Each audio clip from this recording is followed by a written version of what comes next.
En muchos rincones del mundo se homenajea por estos días al artista español Joaquín Sorolla. Y no es para menos. En este mes de agosto se cumplen 100 años del fallecimiento del llamado pintor de la luz, aunque me atrevería a asegurar que también pudiese ser nombrado el pintor del mar, de las regatas, porque estos fueron elementos que lo fascinaron y que no se cansó de incluir en sus obras. Seguramente conoces a Sorolla, pero quizás no sabes que en Cuba, este pequeño puntico en el mapa, hay una nutrida colección de pinturas suyas. ¿Cómo, cuándo y por qué atravesaron el océano esas obras? ¿Cuál es la relación de ese maestro valenciano con Cuba? Pronto lo sabrás. Mi nombre es Greta y te saludo desde La Habana.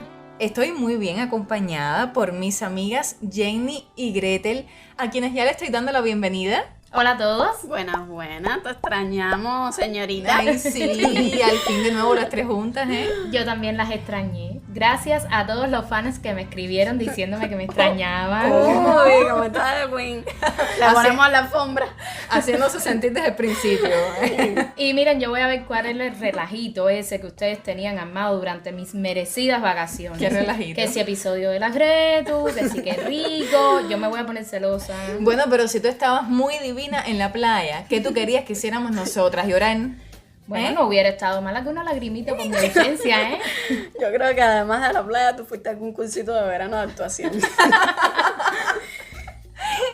Y hablando de playa y de verano, volvemos al pintor del que hablaremos hoy, mis amigas, Joaquín Sorolla. Un artista que se ha recordado muchísimo este año por cumplirse justamente el centenario de su muerte. Sí, se han organizado de hecho exposiciones en diferentes lugares del mundo, no solo en España. Es que su obra tuvo un alcance internacional. Él fue uno de esos pintores que pudo gozar de fama y prestigio en vida. Sí, no como otros tantos que murieron en el anonimato. Ajá. Ya lo hemos visto. Y fíjense si era una persona respetada, que se dice que su muerte tuvo una repercusión no solo cultural, sino también en el ámbito social. Bueno, nosotras conocemos la obra de Sorolla porque la hemos estudiado, Sí. pero podemos comentar un poquito sobre este pintor para quien no esté muy familiarizado con sus cuadros. Me parece muy bien. Esa es la idea. ¿Quién comienza? Bueno, que comience Gretel, que después dice que yo quiero ser la primera. Ya empezamos, pues te tomo la palabra. Bonito gesto de tu parte. De nada. Esa playa la he puesto un poquito dramática, Jerez. Mejor me callo.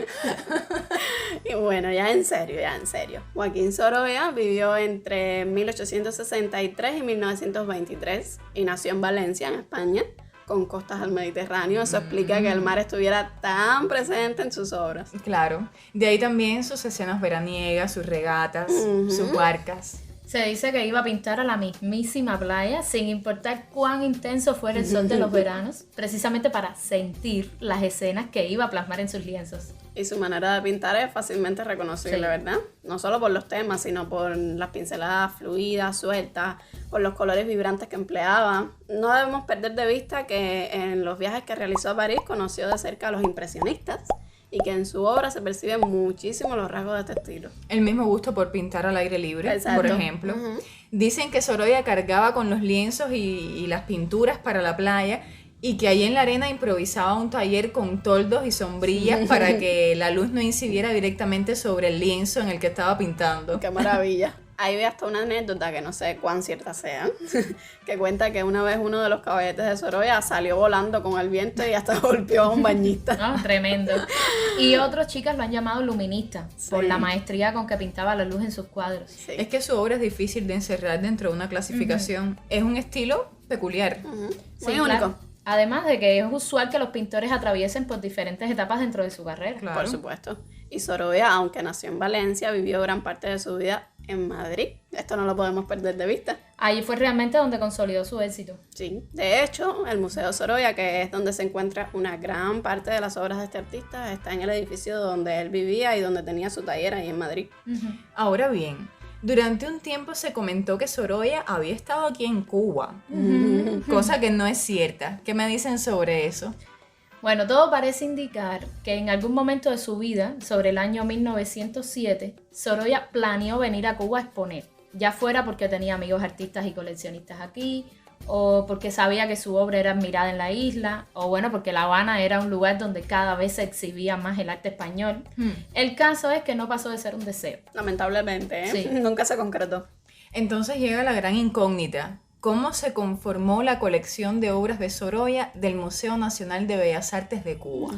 Sí, porque no estamos hablando de un conjunto pequeño. Para nada. Estamos hablando de una colección de 32 pinturas. Tanto es así que el Museo de Bellas Artes de aquí tiene una sala que se llama Joaquín Sorolla. Y ahí se exhiben de forma permanente alrededor de 15 cuadros de esos 32 con los que cuenta en total el museo.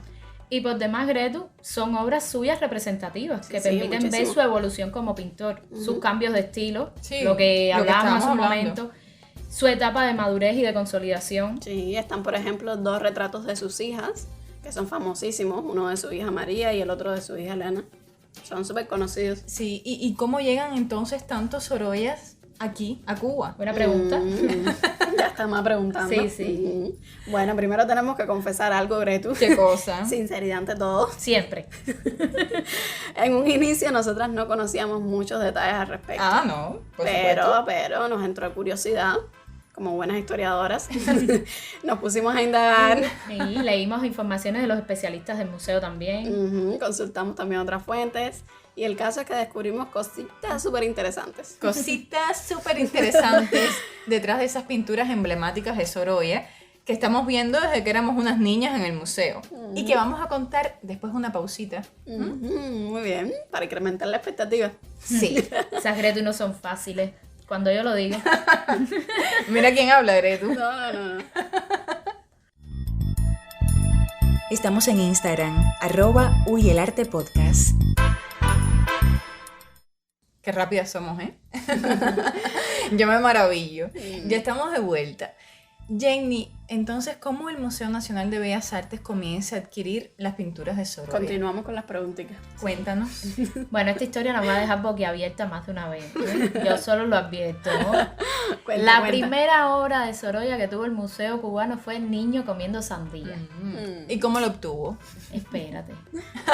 Voy poco a poco. En 1920, hace más de un siglo ya, el mismísimo, Ojo.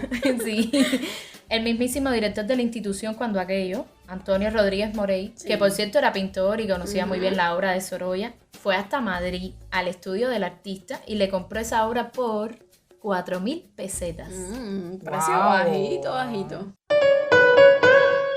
Increíble. Asimismo, lo que muchos dicen, y yo estoy de acuerdo, que esto demuestra en alguna medida el interés de Sorolla por contribuir con instituciones de bajos recursos. Pudiera ser, sí.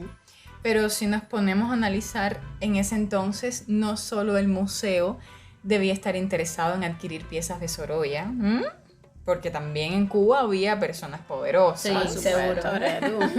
Los coleccionistas privados cubanos tenían puestos sus ojitos en Sorolla.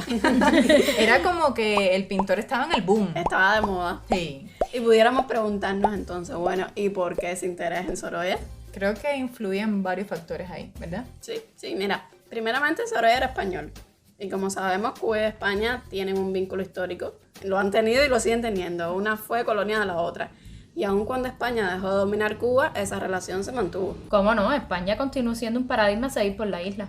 Y en las primeras décadas del siglo XX, jóvenes artistas cubanos iban a España a completar sus estudios o continuaron emigrando españoles hacia Cuba.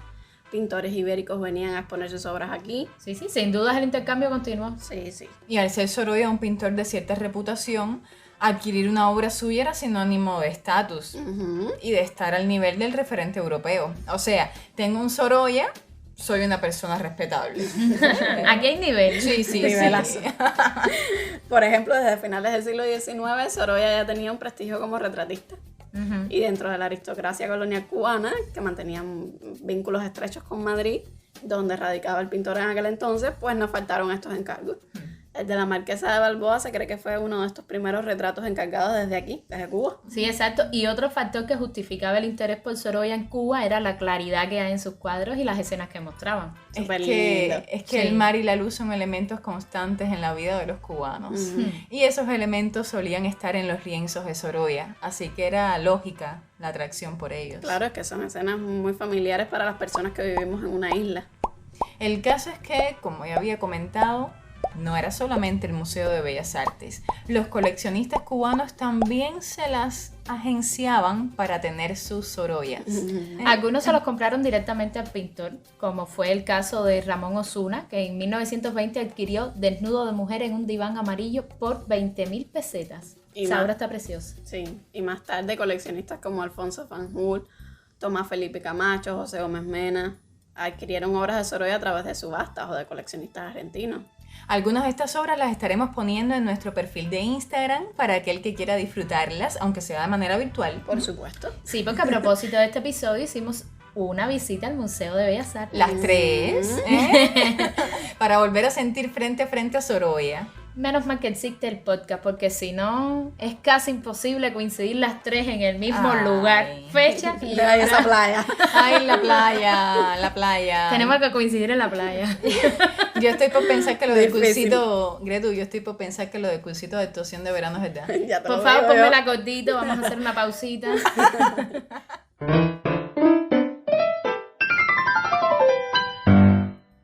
Continuamos, chicas, que el tema aún promete. La década de 1950, o sea, muchos años después de fallecido Sorolla, fue muy activa en cuanto a la entrada de obras suyas a Cuba. ¿Qué sucedió justamente en ese periodo? Bueno, sucedió algo curioso. Después de la Segunda Guerra Mundial, algunas empresas cubanas comenzaron a ser muy prósperas, ¿no? Y esto trajo consigo el enriquecimiento de la burguesía. Entonces el coleccionismo de arte se convirtió en un lujo donde invertir capital. Claro, adquirir la belleza se ha dicho. No es casualidad que para esa época ya se puede hablar de importantes colecciones de Sorolla, cuyos dueños eran cubanos súper influyentes. Julio Lobo, Oscar Benjamín Cintas, aparte de la de José Gómez Mena. Los más conocidos. ¿Dónde adquirían estas piezas? Bueno, Y dale con la preguntadera. voy. La mayor parte las adquirían en Estados Unidos, pero también en capitales europeas, no sé, como Londres, Madrid, Y bueno, ya vamos llegando al desenlace de toda esta historia, casi. pasito a pasito. Paradójicamente, a finales de esa misma década del 50 del siglo pasado, el panorama social de Cuba cambia de una forma drástica. Y las colecciones privadas de Joaquín Sorolla en La Habana también cambian su destino, ¿cierto?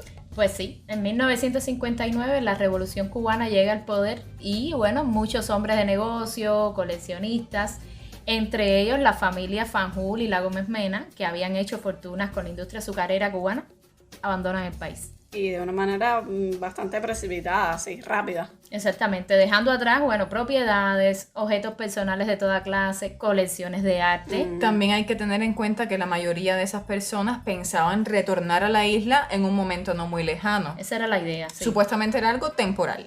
Y un recurso que emplearon mucho en aquella época para proteger las pertenencias de valor que dejaban atrás era el de crear paredes falsas dentro de sus casas. Sí, Que bueno, funcionaban como escondites secretos, así mismo. pero que finalmente quedaron al descubierto. Y dentro de todos esos valiosos objetos hallados se encontraban precisamente obras de Sorolla. Del mismísimo Sorolla. Resulta que en aquellos años se estaba llevando a cabo un proceso de nacionalización aquí en Cuba. Que, bueno, explicado de una manera simple y rápida, consistía en eliminar las propiedades privadas. Ujú, sí. Y en medio de aquel proceso, estas obras pasan a ser propiedad del gobierno cubano, que después las traspasó al Museo Nacional de Bellas Artes, y esto sin dudas enriqueció notablemente la colección de cuadros de Sorolla que ya existía allí.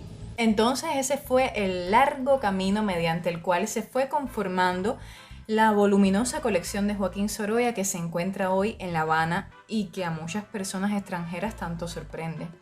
Y como es de esperar, Gretu, estos sucesos que Jenny ha comentado mantienen, digamos que una especie de sombra sobre la colección. Por ejemplo, cada vez que el museo hace un préstamo de los cuadros para alguna exposición en España, la prensa de ese país enseguida menciona la procedencia de muchos de estos y pone sobre el mantel la polémica de su origen. Es sin duda una historia que siempre acompañará a estas piezas. Así es. Así mismo. Gracias, mis amigas. Y gracias también a Sorolla y a su talento, ¿eh? ¿Seguro? Yo las veo a ustedes muy confabuladas, corito y todo. Uno no Uy, puede ir a uy, 15 uy. ni de vacaciones. Tranquila que en el corito del Chavo Te vamos a incluir Ahí la también. incluimos, ¿eh? Sí, claro. Nosotras somos Jenny. Gretel. y Greta. Te esperamos la próxima semana porque el arte y la pasión por él son idiomas universales que a todos nos unen. Arriba Jenny. A la 1, a las 2 y a las 3. Chao. Complacida.